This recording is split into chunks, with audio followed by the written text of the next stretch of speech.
let's move on to what everyone is here to talk about, the game review. We're going to be reviewing Beyond the Sun. It is a 2020 release by Dennis K. Chan, who I believe it is his first game design. The artist is Franz Vollwinkel, and the publisher is Rio Grande Games. Jesse, tell us a little bit about Beyond the Sun. What is this game? Well, let's see. I'll give you the Bgg description here. Beyond the Sun is a space civilization game in which players collectively decide the technological progress of humankind in the spacefaring era, while competing against each other to be the leading faction in economic development, science, and galactic influence. So this is a game for 2 to 4 players. It's a worker placement where you have one worker to do your action. You're taking a lot of turns successfully, right? And then while there's many games that like have tech trees, this is a game that's like all about the tech tree, right? Yeah, exactly. I just got a frog in my throat. Do you want me to hop in for a moment while you clear it? So if you think about a game like Eclipse, the main board is a modular board that is a map of the universe, and you're filling it in as you go. If you think of most space games, there's a big map of here's the planetary systems, and here's where everything goes. And then in addition to that, often there is a sideboard where you have here are the available technologies, or here's the technology tree. Even if you go all the way back and you think about Civilization or Advanced Civilization, of whom Jennifer is one of the designers, one of the classics that began this industry. There's a big map, and the map is of the ancient world, and you're moving things on that. And then there's a separate game board beside that, which is sort of a player aid that shows you the technology tree and how you can, if you develop this technology, you can then go to this technology, but you can't go to this one, and so on and so forth. This game flips that on its head, and suddenly the main board is the tech tree, and the sideboard is the space exploration board. Yeah, I mean, it's really interesting to see. Like, I've played it 3 times now, and I've played it with 2 players, with 4 players, both with you, and then with 3 players. It's interesting to see how the game and what becomes the focus of the game depending on what texts come out. However, I did notice I feel like in each of your games that I played with you, you always went military expansion. Well, the 2 times you played, it worked for you. Yes. Right? You kind of did it in different ways. Yeah. You didn't really do much automation. It just, when it happened, naturally along your path, whereas like somebody like Trey leaned in heavily into that automation. That's kind of this thing, like to create the engines, right? Right. But it's interesting. I feel like really to be successful at this game, you've got to pay attention about what synergies are becoming available through the tech tree, and capitalize on those. Hopefully, you're going to find something that's going to fit your natural sort of player power that you come with. Sure. And then I think we might be getting ahead of ourselves. Should we describe the mechanisms of the game just a little bit more? Because I think when we start talking about automation and things like that, we might be losing people already. It is, in essence, it is worker placement in the sense that you have one worker and you're going to place him on an action space. At the very beginning of the game, you have the basic space actions, one of which is to research a level 1 technology. One is to spend a certain amount of ore and research a level 2 technology that you already have the prerequisites for, because technologies require prerequisites. Another thing is to move your spaceship from one system to another, and sometimes to build another spaceship. And then there's another one which allows you to get more men or get more ore, which is the main resource of the game. You then have a player mat. And the player mat has a little bit of an economy to it. Essentially, you have these dice, essentially. You're never going to roll them, but they're dice. One side of the die is a goods chest, really. And that's the way you start the game, is almost all of those are goods chests. And they're in column A, column B, column C, column D, column E. What you're then doing over the course of the game is you are converting those goods chests into either men, and you need men to go on the research spaces, so you research technologies, and there's other purposes for men too, but that's the main one. And then you also are converting them into ships, spaceships that go out into space. And the spaceship part of the die has 4 levels: a level 1 spaceship, 2, 3, and 4, because the space map is essentially a area control map, right? If you have more total spaceship power in a system than the other person does, then you gain control of that system. And what do you get for gaining control of that system? Well, most of the time, you get to take one of the disks at the bottom of your player board and put it out on that system. There are other technologies that allow you to automate, where you take one of those disks at the bottom and you put it up on the automation track. And what those disks allow is they give you an economy of the game, because at the end of your turn, each and every turn of the game, you are going to be able to take one production action. And that is either going to be, generally, produce men or produce ore. And at the start of the game, when all your discs are on your board, you're going to get 1 man or 1 ore. And as you remove those discs, suddenly, oh, look, I can get 2 men this turn, or 3 men this turn, or 3 ore this turn. And that makes a huge, huge difference in the game, because a lot of the technologies, a lot of the things we do in the game are going to require these resources. Is that do you think that does a fair job of explaining the situation? You always do a fair job at that, so thanks. Appreciate it. Well done. So now what Jesse is saying is that in the games that he played with me, I chose the technologies and I chose the actions that put ships into space and move them across the galaxy, or across the space lanes, as it were, so that I could get my early discs out on those planets, so I could get my economy up and running faster. Whereas Trey in the game we played with Trey was choosing the automation action, which was doing a similar thing, but it was doing it more slowly. Right? However, more slowly, but more permanently. Because when you put something up into when you put a disk into automation, I don't believe that there's any way that disk can leave there. Can come off, right? Whereas when you're claiming little spots, when you're like using your military prowess to take over a spot in space or a planet, then you get to put a disk down temporarily. Unless you actually colonize it before somebody else does, then you can take it off the board. But otherwise, it can go back and forth. People are constantly taking power back from you, and you're getting your discs, covering your ability to get more ore or more, people. Exactly. So to some extent, it sounds like what you're describing is a game in which you are trying to balance sort of a classic 4X kind of space exploration thing on the smaller map versus increasing your technology level by researching new technologies that are going to give you distinct advantages over people that don't have that technology. Correct? Right. Yeah. Well, yeah. I'm saying, like, find what synergies are. Some people may be using those same synergies, and that hopefully they're going to lean into your player power. And then at the same time, this is really, when people are zigging, you got to zag. Yes. Yes. I think that's like when a bunch of people are going out there and they're doing the military thing, and then you maybe just want to go focus on the tech and wait for that to calm down over there, because when the planet, they're losing their ship, and that could get thinned out.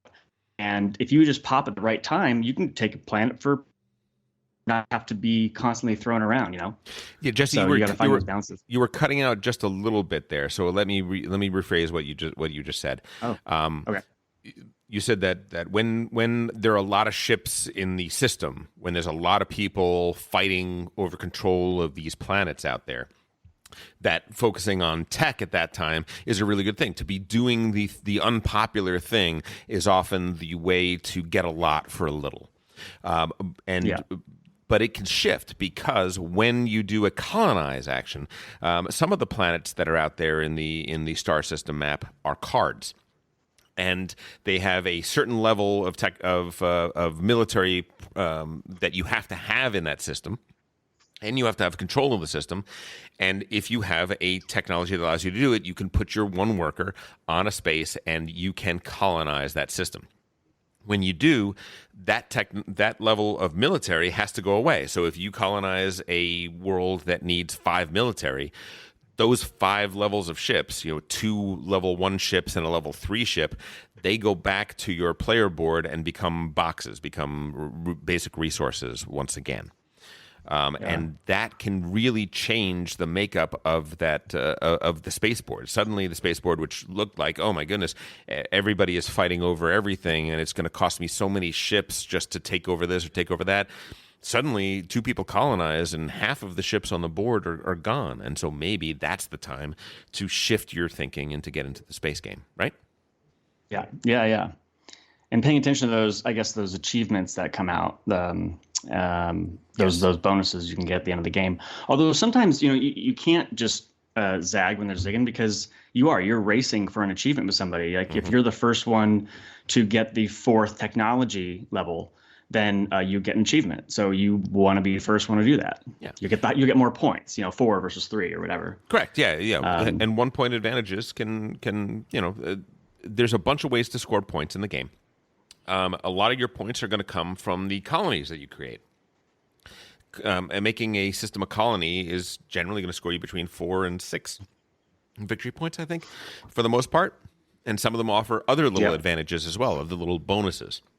Sometimes one-time bonuses, sometimes little extra bonus powers that you unlock for the rest of the game. So that's one way to get a lot of points. Successfully researching technologies gets you points. Every level 1 technology that you've researched by the end of the game is going to score you 1 point. Every level 2 is going to score you 2. Every level 3 is 3. And the level 4s are the wild cards. Level 4s are like those game end scoring tokens, cards, where you flip over that card, you look at it, and look, I'm going to score blank number of points for every blank I have, and those sorts of things can happen. It's interesting, though, the way technologies are gained, because it's not one of these things where, first of all, there's no tech tree to begin with. It doesn't say what tech leads to what tech, right? It's a very dynamic system. Jesse, do you want to talk about the way the designer developed the tech system? Right. Well, they have. I'm not sure how they categorize them specific. Like one would be like, it's basically red, green, yellow, and blue, right? Yeah. So one is maybe economic, and one's like more maybe militaristic, and then maybe political kind of thing. So you'll have this sort of out arrow when you develop this tech. Mm-hmm. You could, like, if you get a red tech, a militaristic tech, then you're going to draw a 2nd level tech, if that's what you're reading, and it'll have to be a red. So some of them are combinations, are red, yellow, or whatever. If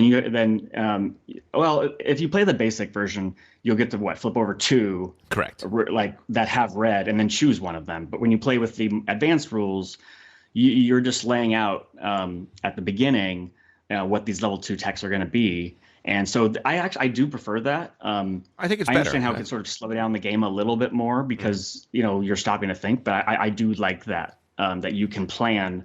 Okay, I want that tech, so I got to make sure I do this at this time, so they don't take this tech on the other side of the ladder that I'm not exploring. 100%. It's an expert version of the game that is a very minor change to the rules and does generally improve the game. But so there are 4 different colored techs. The military tech is the red one, and the level 1 tech is always the same. It's narrow beam lasers. And then from that, there are 3 lines, and one line goes straight up to a level 3 tech. One line goes to a level 2 tech that only requires that red tech to develop, and another one leads to another level 2 tech that requires both a red tech and a whatever the other column is, because they're randomly assigned at the beginning of each game. But let's suppose it's red and yellow, which is the economic tech, right? Right. Once you have that and you're able to develop the next level tech, if, for instance, you're developing the level 2 tech that requires red only, you're going to look at, in the advanced game, you're going to look at the board of level 2 techs, and anything that has at least partially red entryway. So there's an arrow coming into the tech on the left side of the card, and an arrow going out on the right side of the card. Arrow going, and if the arrow going in is red in any part, that is a technology that you could put. And sometimes you're going to have a choice. You're going to only have a choice of 1. Sometimes you're going to have a choice of 3 or 4 in the advanced game. In the beginning game, you're just going to keep drawing cards until you get 2 choices. And those are great choices. I love a good tech decision where, oh, Yeah. look, this gives me this bonus. That's going to really help my, like, that's going to make space exploration something that also generates ore for me, which is kind of cool. Or this is going to really up the level, the amount of ships that I'm going to be able to spawn and put out into the world, and that's going to give me some military dominance, which is interesting. And choosing and weighing those choices.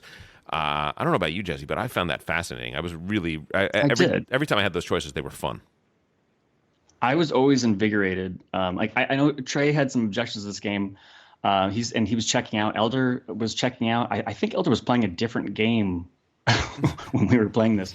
Look. As I said when we played it, this is not Elder's game. Okay, if Elder doesn't have at least 16 different resources to manage, he doesn't enjoy the game. This has one resource. Okay, I'm surprised he didn't flip the table when he read the rules. Right? Or you only have ore. That's it. Come on, guys. What are you doing? Elder's got to be like, what do you mean?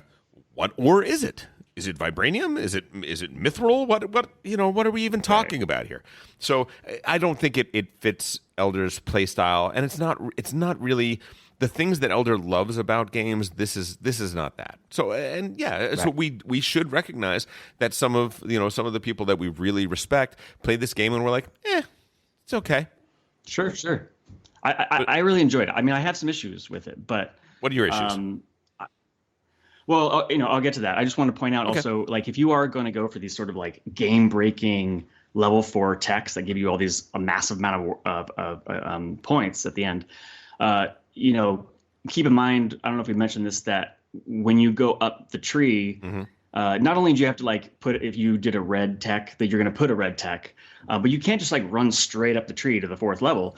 Like many of them on the 2nd level, and then the 3rd level, and then the 4th level require 2 different techs from the prior level.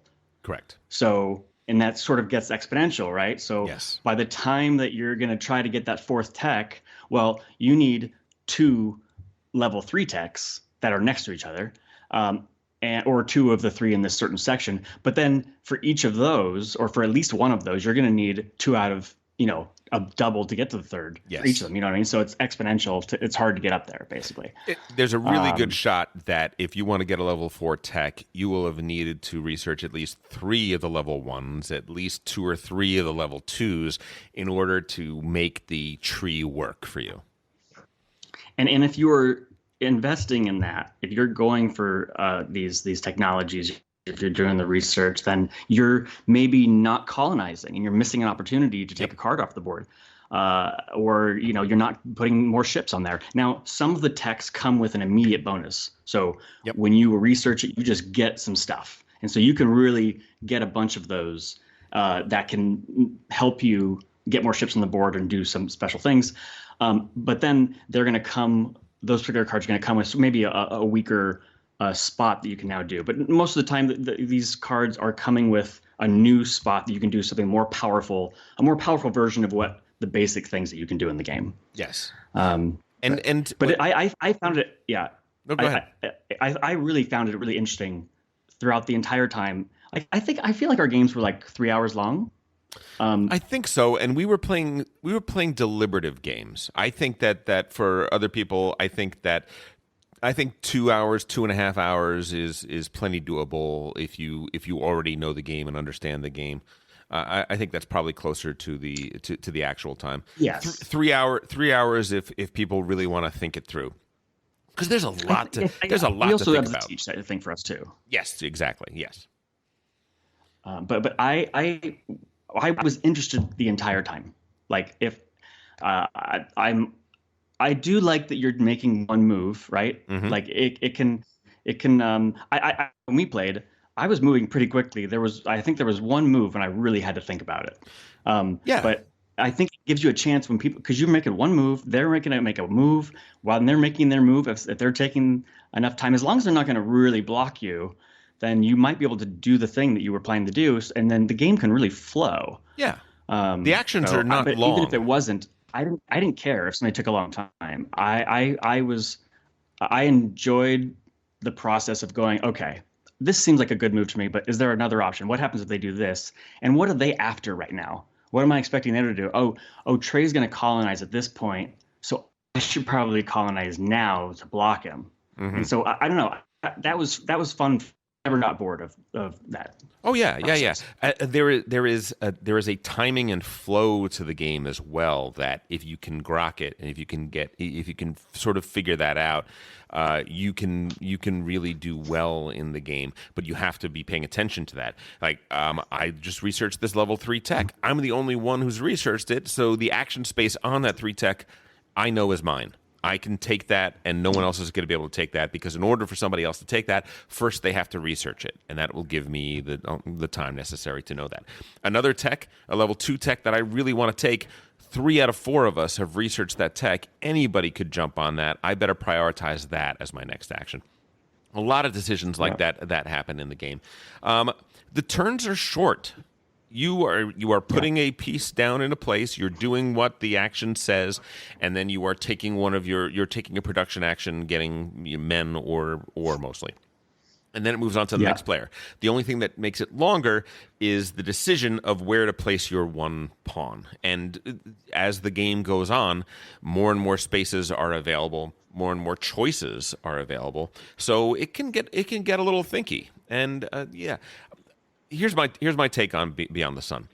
I think it's a really kind of fascinating game. I don't like the art. I don't think the art does much for the game.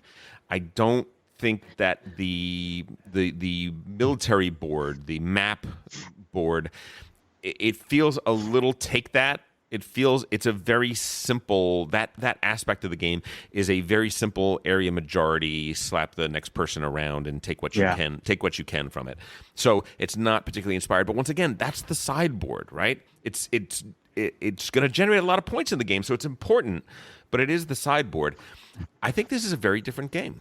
I don't think I've played a game that's quite like this before.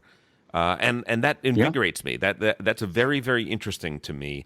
A game in which the acquisition and development of technologies takes a little bit more of the forefront, and the expansion and conquering of places takes a step back. And listen, we've talked a lot this year about this hobby's predilection for 4X and things like that, and what does that say about us as a society, and what are the when we play historical games, when we talked about Maracaibo or Imperial Struggle, we talked about the real cost of colonization and conquering and all that sort of stuff.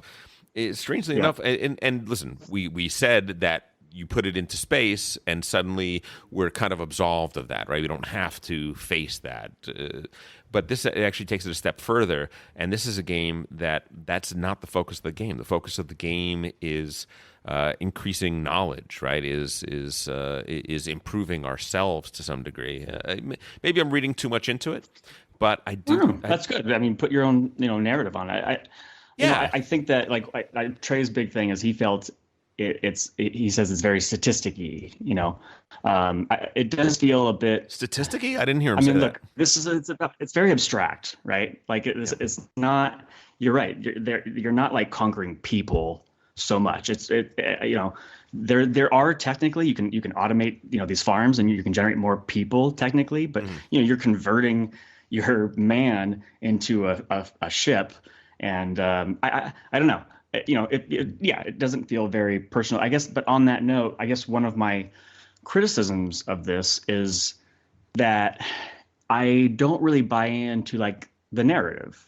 I feel like I'm just doing a bunch of things, right? Like the tokens, the difference between taking off a farm to automating a farm and automating a ore factory gear. I don't know, It feels, and the fact that you're just kind of putting them on the planet that you just took, and then, but do I want to do that one or that one? Then you'll remove it. Like they just feel like almost just alternate versions of these currencies, these tokens. They feel like tokens to me, and I don't really feel like I'm automating farms and getting people.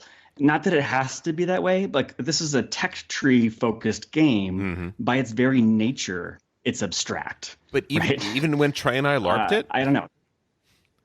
What's that? Even when Trey and I LARPed it? I mean, we did LARP it. Well, we did. that made it worse. We every time Trey and I would put something out on the board or develop a new tech, we would reminisce about the day that our dad came home with the new technology, and we remember when they first discovered the Glorpnog? Yeah. Ah, that was a good day. I remember I was a little foundling running through the Jarna fields, feeling the and blah blah blah. I thought we did a good job of personalizing it, but if you still feel that there's not much narrative to it, then perhaps there is not, because we definitely I feel like we did our best. This is like my thing with like playing Star Wars Rebellion. Mm-hmm. I feel like a galactic general when I'm overlooking the map, and I don't know, for some reason playing a game like that, it immerses me. It makes me feel like I'm actually doing the thing. But would you if it was not a branded content? You're able to feel that because it's all built on.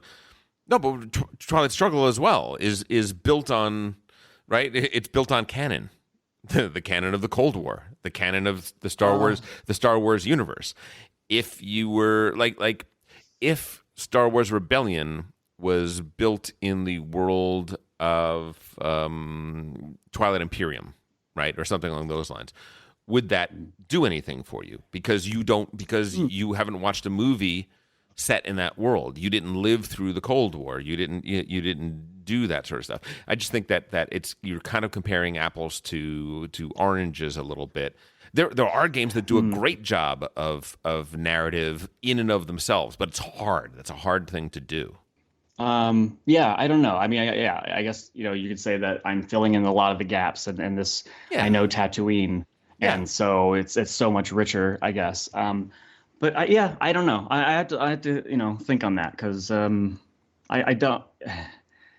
I even Twilight Struggle. Like, I mean, I didn't live through the Cold War. I mean, I know of it. It's almost like but there are historical facts that I'm aware of and that show up in the game, and you kind of go, "Oh, I'm doing the thing." So I don't know, maybe. But but yeah, I don't know. Other people talk about, as you mentioned, the art, and I thought about it, and my problem with the art is, if I'm looking at the board, a picture of the board game, and what you really see is like swaths of color, two colors only, white and blue. Okay, other than your like personal gaming tokens, which will either be orange or purple or whatever, everything is either white or blue. So you got this board, which is sort of a generic space background. It's a lovely picture. It's fine. Yeah. And that's largely a blue, like swath of blue, right? And then you have the tech tree, which is these white space, like these white, where the white cards go. And I think those should be white, and that's great. And the problem is now you've got everything that's white. So your player mats are a huge swath of white. Like there's no gradations in there. It's just white. And then you've got these, when you're taking the tier 1, tier 2, when those come off the board. Yeah. Those like markers, those are white. Why not even just make them a little bit gray? Gosh, I'm just looking at like even like the board that's all blue has in its corners these accents that are white, stark white. And so now the tech tree, which should be the focus of the game and should be white, I guess, in a sense, it's you're distracted. Your brain's going everywhere. Your eye is just like looking, how do I find that easily, right? Yeah. And then same thing with the cards. The fronts and the backs of the event cards are blue. The fronts and the backs of the achievement cards are blue. The planet cards are largely blue, except at least they're distinguishable because they have a picture of a planet, and so you can immediately go, oh, there's that. So I think it's just really not playing the eye in that sense. Yeah, That's my I take. agree. I wish that somebody like Tool had done a pass on this, and what a person like that would have come up with. I mean, On Mars is stunningly gorgeous, and it's a space game. I mean, okay, it's a planetary game, but it's still there's a lot more to it, and it just didn't quite get there. That said, I think you and I really enjoyed this game. I really quite liked it. I'm kind of looking forward to playing it again quite a bit more. I do think that this game has a lot of replayability because of the way the text. There are a lot of texts you will not see from one game to the next, and that gives you a wide variety of ways the game is going to organically develop, and is going to require you to craft a strategy that is different from game to game in order to succeed. Yeah. Yeah. Go ahead. I was gonna say I did like it. I did think the sweet spot was 3 players. 2, I think there wasn't enough, I guess, dynamic happening. Mm-hmm. 4 was not bad. It was a little longer in between your turns, and because you're only making one action, so waiting for 3 other people to go, if they're not like on top of it, then it can be a little annoying. Sure. But I don't know, 3 felt like it has the dynamics, but it moved even better. But I liked it, and I would play it again. I think it's a good game. I think it's like an 8. And I think the problem is and that's not a bad score. Like, I think this year has had a lot of really solid games, and but Imperial Struggle is still, even though I've only played it a small handful of times, I think so far it's still my game of the year. Well, Beyond the Sun is out now in stores. There is no mod for it yet. I'm hoping very much that a mod comes out. I want to encourage the Rio Grande and the designers to put out a mod. Let people play it. I believe that if people play this game online, that they will see that there's really something special here. It is a different game than a lot of other things. For me, that's a big deal. I like this game quite a bit, but one of the things I like the most about it is that it's not like any other game. It is really quite a different experience, and I found that quite refreshing. It is available on Amazon as we speak for about $75 with Amazon Prime. It is available at Card House and Game Nerds for under $55. So if you want to save some money, check that out. And that was Beyond the Sun. Hey, if you enjoyed that video, you very well might enjoy the other videos you now see being suggested to you on screen. Also, we'd greatly appreciate it if you could like, share, or subscribe to our Game Brain channel. Thanks so much.